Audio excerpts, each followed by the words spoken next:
Next up is a guy who's really difficult to read, to be very frank with you. I gotta say, out of all the guys' tapes that I watched, I probably watched more tape on this guy than anybody else because I was trying to figure out where do we put him? What do I think of him overall?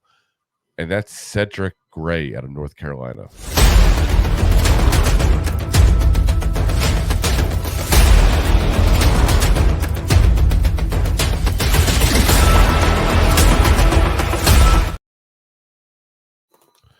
Alrighty. So Cedric Gray, again, in North Carolina, 6'2", 235 pounds, just 21 years old. So another young in there. We got a lot of youngins at this whole thing here, by the way, guys. A lot of like 21-year-olds. Like they're just old enough to drink and enjoy the NFL, basically. Last season, 14 games, 145 tackles, 12 tackles for loss, 1 sack, 2 interceptions, 6 passes deflected there, 3 forced fumbles, 2 fumbles recovery.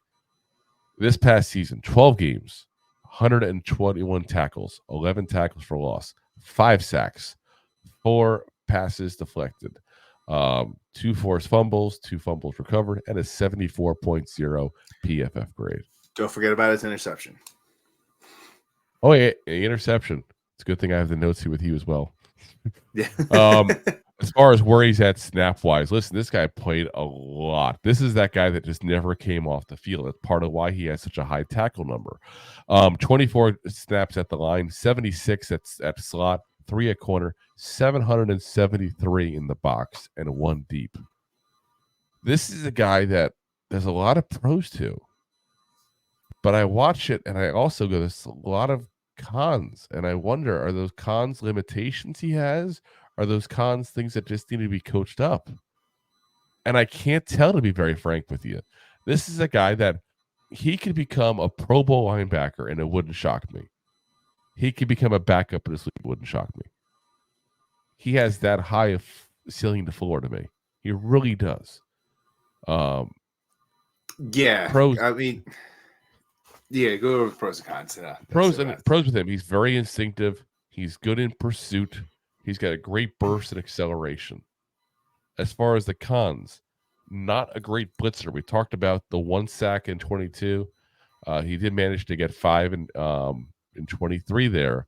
But to be honest, he just happened to, it's almost like, and I hate to say it this way to give this reference, but people mention it all the time, so I'll say it. It's kind of like Kayvon's version of 23. He just happened to get some sacks at a very high rate for what his win rate was against the blockers. He didn't get off blocks very often, but when he did, he just happened to be able to finish it this year. And there's some luck in that. There's some luck in that. And again, I hate to say it because I'm saying it based on Kayvon, but that's everybody I keep hearing all season long is about Kayvon doing that. And they're not wrong when they say Kayvon did that because he kind of feasted on 2 teams also. But, you know, Cedric Gray is a guy who's been now a couple of years in college that he should be beyond that. He never grew out of that. So, yeah, I was about to say, he's a guy, like, if he makes the right read, he's the guy that's most likely going to be successful. But if push comes to shove, shoving's getting more done than pushing. Yeah.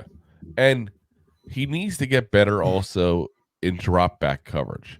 Now, if you have him in the box and you want him to come run up against a hook route, run up against a running back that's trying to be in the flat or a screen or something like that, he's very good at that type of coverage. But the second he has to turn those hips at that point and start running alongside with somebody, it's not good. You have to have a safety back there to kind of cover that, do a soft coverage routine. So I think he works best in a zone coverage scheme at that point. You can kind of try to eliminate some of that. I think he's also going to work pretty good in a spot that counts on the linebacker to do a lot of the run stopping. You know, kind of one of those spots where, like, hey, the tackle is meant just to clog the hole and keep the blockers off the linebacker so he can free up and, take the credit. Kind of like the Ravens did with Ray Lewis all those years. People forget sometimes. Ray Lewis was great. Don't get me wrong. One of the best to ever play this game. But the reason he is because they schemed him open by having big fatties in front of him take on blocks.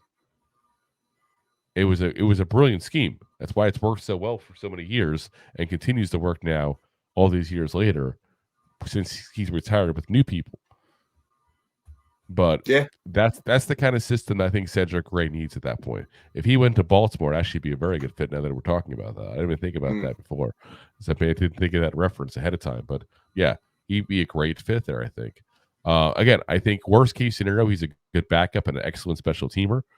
Best case scenario, he's a Pro Bowl. I legit that the ceiling and floor is that high for him. So probably tells you he'll probably be just an average starter. That's probably the middle ground. Well, yeah, you're talking backup Pro Bowl in the middle is average. Yeah, that's what I'm saying. Like but I'm saying chances are he won't hit floor or ceiling, gets somewhere between. That's what I'm saying. Yeah, that's I think it'd be a little more than above average, but yeah, mediocre. Above mediocre. Not quite swell. On a scale of 1 to 10, you're a 5 or a 6. Well, 5's average, so 6 is getting kind of good. He's getting a little more depends there. Depends if he counts 0 or not. 0. 1 is the first part of it. 1 is the loneliest number that there'll ever be. 2 Especially is just next to 1. Thanks for listening to Two Giant Goofballs, a New York Giants podcast. We appreciate your support. Thanks so much.